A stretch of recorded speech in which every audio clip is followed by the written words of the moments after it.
Church of Jesus Christ of Latter-day Saints announces new temples and callings in its 189th annual General Conference.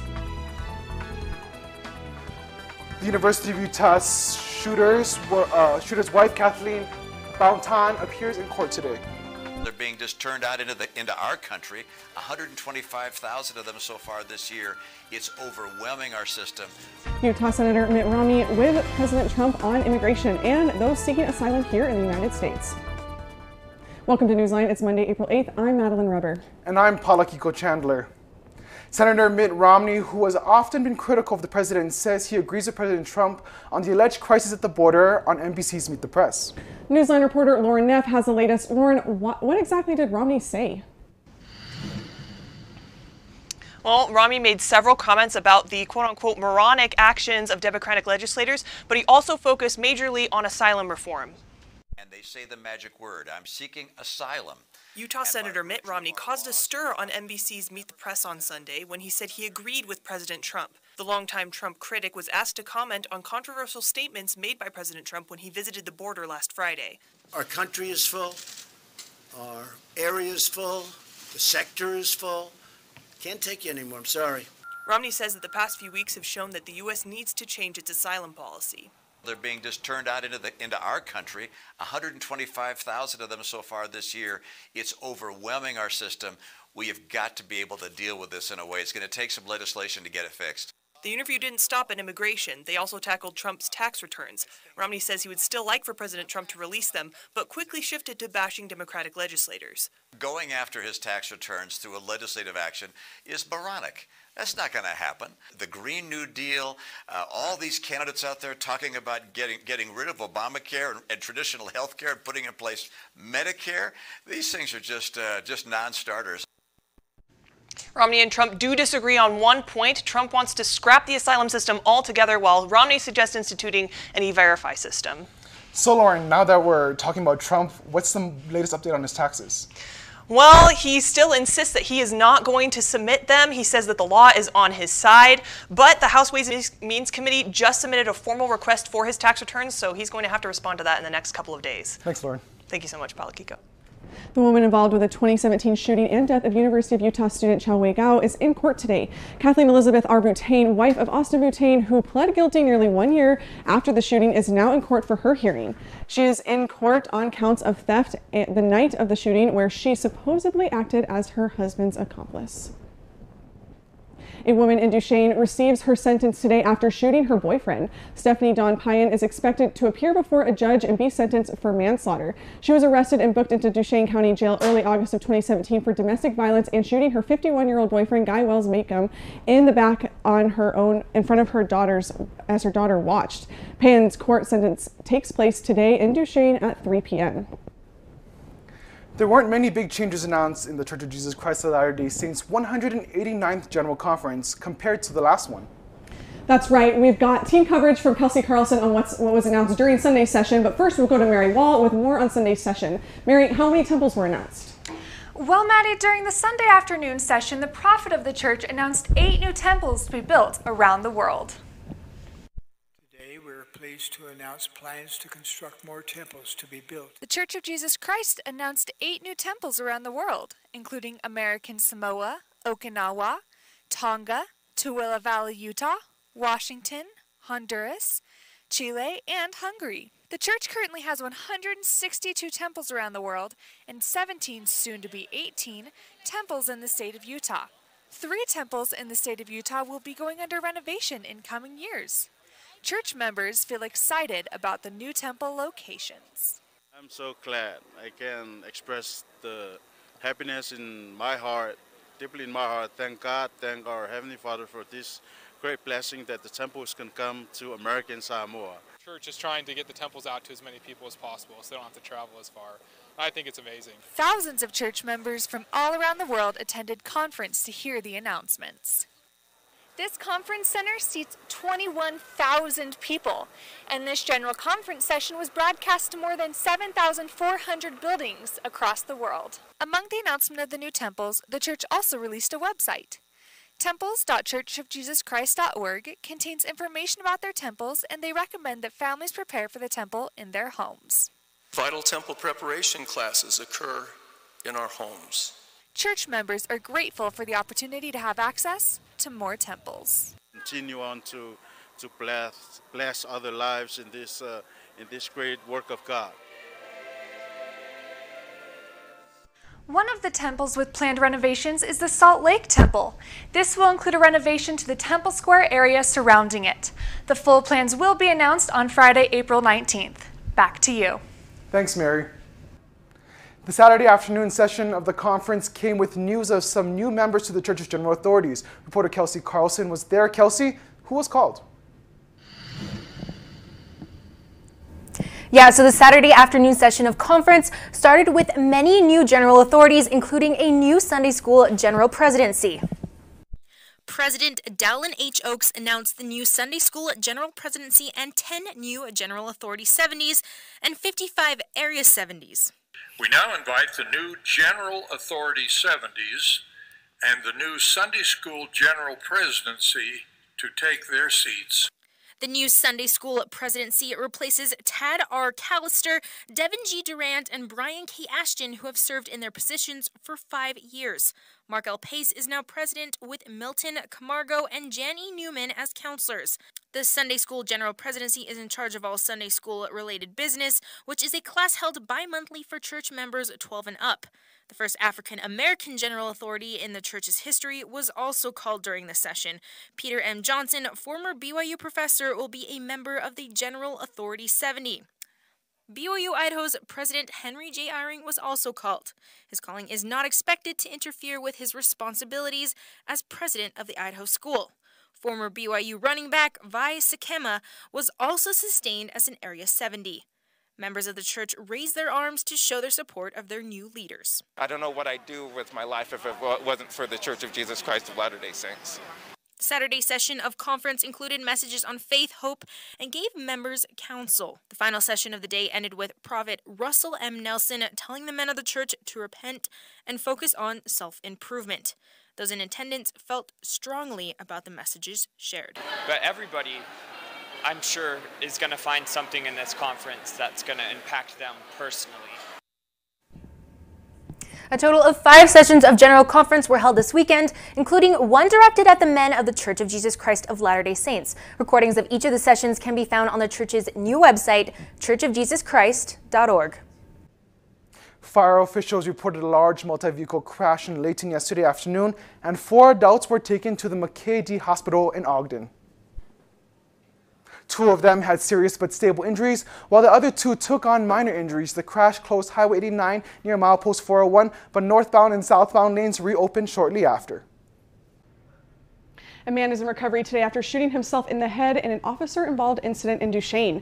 At about 2 a.m. yesterday, deputies and police officers responded to a domestic violence call at a home in Roosevelt near 500 East and 5000 South.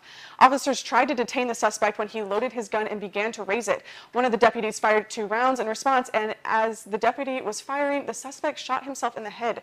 The man is in the hospital and expected to survive.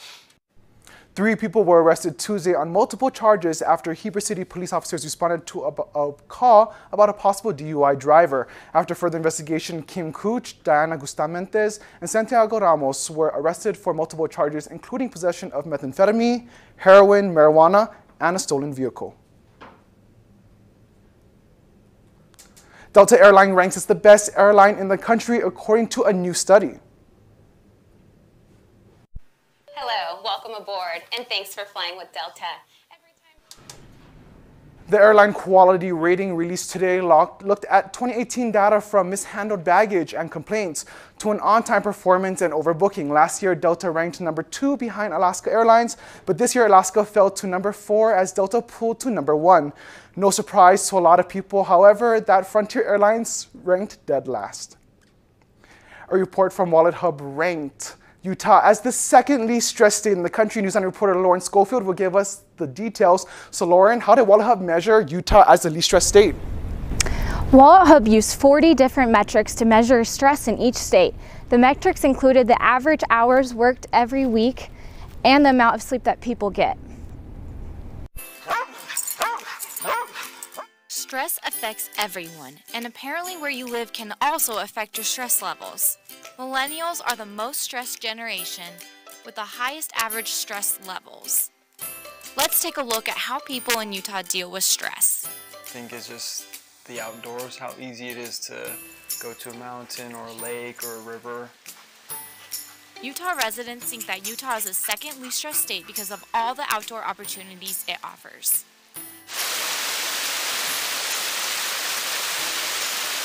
And so I think people here are pretty active, which I think can help people cope with stress. The Utah mountains and canyons offer hiking, climbing, camping, skiing, and all sorts of outdoor activities. I kind of bottle up my stress until the weekend and then go for a run outside or go fishing or hunting and spend several hours outside, and it's easy to do that here. Others use physical activities like yoga, running, or other unique ways to de-stress. I either work out or I clean. Those are the ways that I cope. Wallet Hub says that the most stressed state in the country is Louisiana, and the least stressed state is Minnesota. Wallet Hub's report took a look at work-related stress, money-related stress, family-related stress, and health and safety-related stress to rate the states. Utah was also top for the fewest average hours worked every week, and top for the lowest divorce rate.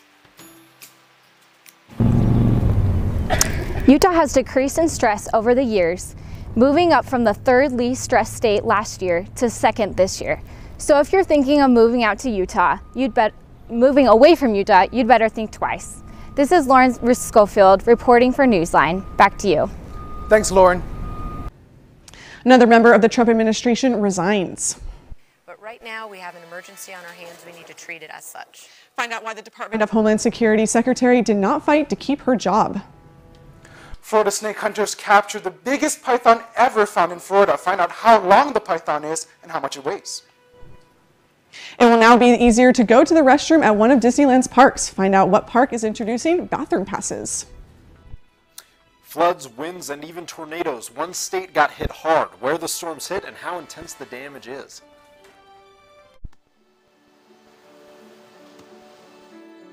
I don't remember how it started. Our back and forth. It always came back. Dad! You probably don't remember what you told me. That was perfect. But I heard every word.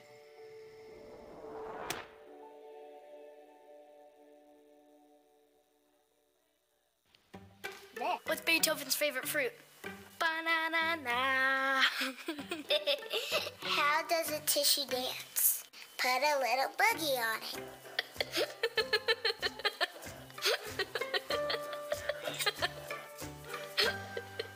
Hey, Bobo, do trees tell each other stories?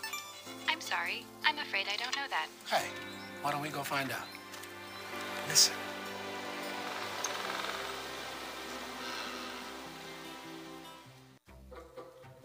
They call me Maxie, but I prefer tripod.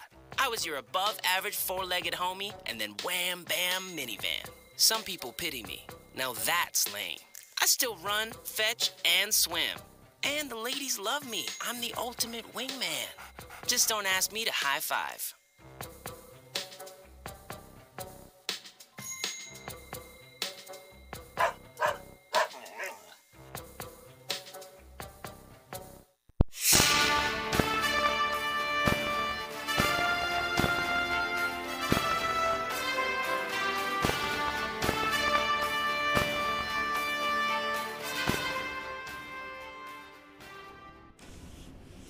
Another member of Trump's presidency is ready to resign.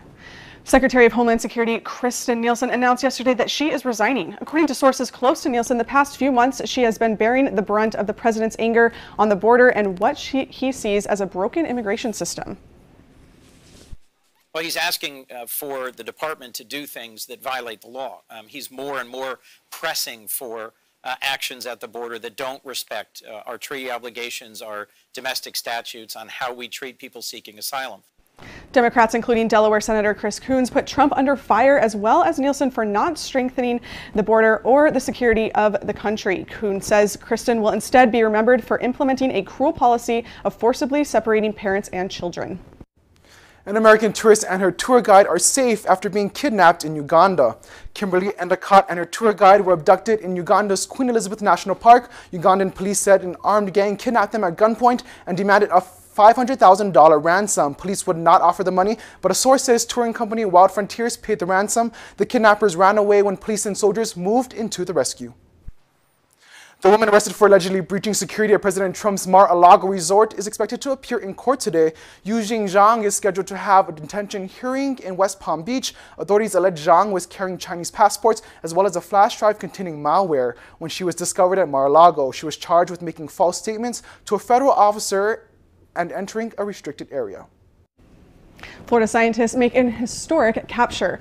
This female Burmese python is more than 17 feet long, weighs about 140 pounds, and was developing 73 eggs. The Big Cypress National Preserve says it was the largest python ever taken from the area. New tracking technology and research led to this find. State officials say there are roughly 100,000 python swamps outside Miami, and they pose a threat to local wildlife. Disneyland is introducing bathroom passes at its new theme park, Galaxy's Edge. This is a new bathroom pass will allow riders to leave the line at the new Millennium Falcon ride, go to the bathroom, and then return to their place in line. In the past, riders have been known to wait in lines up to 6 hours long for a ride. The grand opening for the Millennium Falcon Smuggler's Run ride is May 31st. Did you know that BYU sells more than 4,000 bottles of chocolate milk each week? That's enough to fill 3 hot tubs. Cassidy McKinney got behind the scenes to look at the BYU Food Services is able to keep up with thousands of hungry and thirsty college students. Cassidy? BYU is home to more than 70 vending machines, selling everything from fresh fruit to candy bars. The most popular choice for students on the go, however, are the dozens of food items made right here on BYU's campus. I'm a huge soup fan, so the sandwiches are good and stuff, but the soup I think is the best. BYU also makes its own salads, fruit and dairy products, and baked goods. So, how does BYU come up with these cuisine concoctions? Executive Chef John McDonald says he gets inspiration for new sandwiches in several different ways. We travel to conferences, attend different conferences that we're looking at, whether it's upcoming trends for sandwiches or ones that we see out that are doing well at other restaurants. Once the recipe is finalized, the new sandwich is ready to line the shelves of vending machines across campus. I'm here in front of the Culinary Support Center where BYU chefs and employees make over 3,000 sandwiches every week.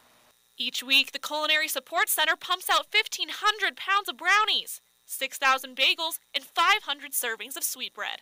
1,600 pounds of tomatoes are imported to campus each week, along with 96,000 heads of romaine lettuce and 45,000 pineapples. The Culinary Support Center sources its dairy from farms owned by the Church of Jesus Christ of Latter-day Saints. Produce is brought via outside sources. Despite their popularity, many students steer clear of BYU food service items, saying that they have been sitting in the vending machines for too long. Chef McDonald says that this is not the case. I want to say our max shelf life is 3 days on a sandwich. And so once it hits that, it's pulled from the vending machine. BYU sandwiches are hardly on the shelf long before they're scooped up by hungry students. Reporting for NewsLine in Provo, I'm Cassidy McKinney.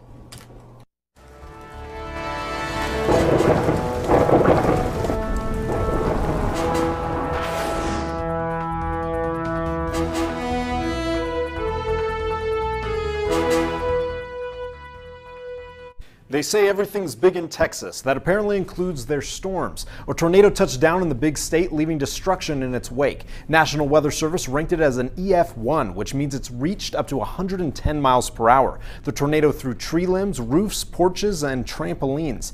Then in other parts of Texas, severe wind damaged churches and silos. The flooding from the storms also contributed to damage in the area. No injuries have been reported, and the communities hope to rebuild as soon as possible. We actually are looking at our own storms coming up in the next few days, and if we look here, this is the temperature drops that we're going to be having. That blue and purple colors, that means it's going to be dropping down into the low 30s. And we're going to see as Thursday and Friday come up, that's going to come in really strongly. And and that weather front is going to end up coming across, and you'll see that it's that blue color right there. That is going to be snow and ice. As we go to our highs for the day, we will see that St. George is at an 84 degrees, Salt Lake is at a 69, 60s and 70s across the board, very comfortable. As we go to our lows, we're going to actually see that a lot of our lows look like some of our highs from last week. So it is a very nice day. Go out and enjoy it while you can. As we go to our 5-day forecast for southern Utah, we're looking at cloud cover, but the temperatures are going to drop on Wednesday, about 20 degrees from 80 to 60. They might get rain on Friday, so keep that in mind. Our 5-day forecast for northern Utah is rain, rain, and then snow. So do keep that in mind. Try to wear a coat if you can. We'll be right back. See on page 4 that the projections need to be earthquake next Thursday. Seriously? Thursday? Can't do that. This is really inconvenient. I have yoga that day. I have no time for this. So. I can't do Thursday, but I can do Friday. Disasters don't plan ahead. You can. Talk to your loved ones about how you're going to be ready in an emergency. Don't wait. Communicate.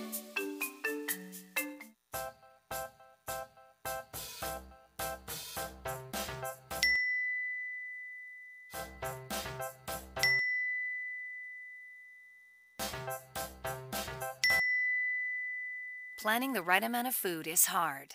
The Guestimator makes it easy. Just tell it who's coming and what's for dinner. Then it tells you how much to make. And yes, it even plans for leftovers. Try it at savethefood.com.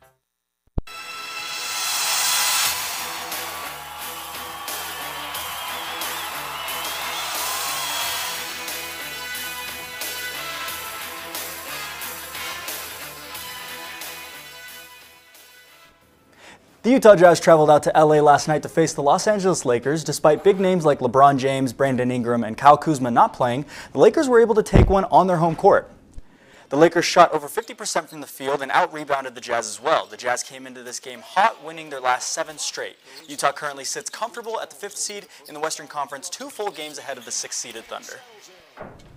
The big Donovan Mitchell fan is surprisingly little. Allie has more on the video and what went viral. Allie? That's right, take a look at this Jazz fan who just wants one thing before bedtime. You want to watch Donovan Mitchell? Yeah. But it's time for bed. You really want to watch him? Yeah. I'm so sorry. Mitch Tulane captured this video of his daughter Evie having a tantrum just before bed because she wants to watch her favorite Jazz player, Donovan Mitchell. The video has over 2 million views, 7,500 likes, and almost 1,000 retweets. Fans all over thought Evie was the cutest and most relatable Jazz fan ever. One user said, "Okay, this is too adorable." Another related to her pain, saying, "It's okay, Evie, I act the same way when I don't get to watch Donovan Mitchell, and I'm a 33-year-old man, so..." But the best reply came from Donovan Mitchell himself. Mitchell replied to the video saying, right up here, that was one of the replies, he said, "I'll make sure you guys have tickets to our last home game if it's not past her bedtime." Jazz fans praised Mitchell for his dedication. It's great to know that we have players this great and fans this great with the Jazz. Back to you. Thanks, Allie. Sticking with hoops, Notre Dame head coach Muffet McGraw had an important message for the media prior to their championship game against Baylor. I'd like to see more women supporting women. I think we don't do a good job of helping each other. The 2-time national championship coach had an inspiring 2-minute response to a question pertaining to changes in the world of sports. The Baylor Lady Bears took on the Notre Dame Fighting Irish in a championship game for the ages. And that's it! The Baylor Lady Bears, 7 years later, are back at the top of college basketball. Despite a strong comeback in the 4th quarter and the game to be decided at the free throw line, Notre Dame guard Ogunwobali missed her first shot at the line from there, and the game was all but finished. This is Baylor's 3rd national championship, their first since 2012. The men's national championship game will take place tonight between 1-seeded Virginia and 3-seeded Texas Tech. Real Salt Lake continues to struggle as they lost their 4th straight game this weekend to the Seattle Sounders 1-0. After a goal in the 18th minute of the match, RSL was never able to get back into the game. This puts RSL at 1-1-4 on the season and puts them at the 8th seed in the Western Conference. RSL will return home Saturday to face the Orlando City Soccer Club. Auburn gymnast Sam Serio broke both of her legs Friday during her floor routine. The 5-foot senior from North Carolina was attempting a handspring, a double front when she landed awkwardly and suffered 2 broken legs. Serio dislocated both knees in the process as well. Big weekend for gymnastics fans, and especially of the University of Utah gymnastics team clinched their 44th straight berth to the national championship. Utah is ranked number 6 in the country and finished second to number 3 LSU in the regional final. The NCAA championships will take place April 19th to the 20th in Fort Worth, Texas. We'll be right back. Truth is, I'm impressed. I haven't been asked such intelligent questions in a long time. Nice.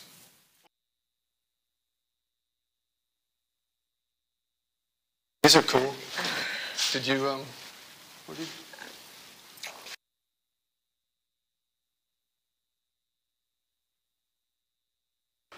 What?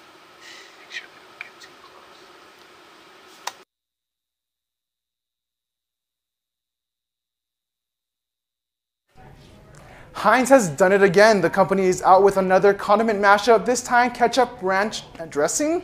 They're calling it Cranch. You'll start seeing it in stores nationwide this month. Cranch joins the other Heinz hybrid Mayo Must, which is a combo of mayonnaise and mustard, and Mayo Q, which is combines mayonnaise and barbecue sauce. Heinz also created Mayo Chup, mayonnaise and ketchup late last year.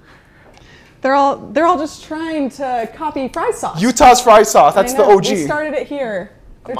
My family always liked barbecue and ranch. You mix those. I'll just wait Midwest thing. Yeah. I just don't want those names anywhere near my pantry. So. Well, thank you for joining us today for Newsline. For more information or to see our stories and share with your friends, check out our website. Have a great day.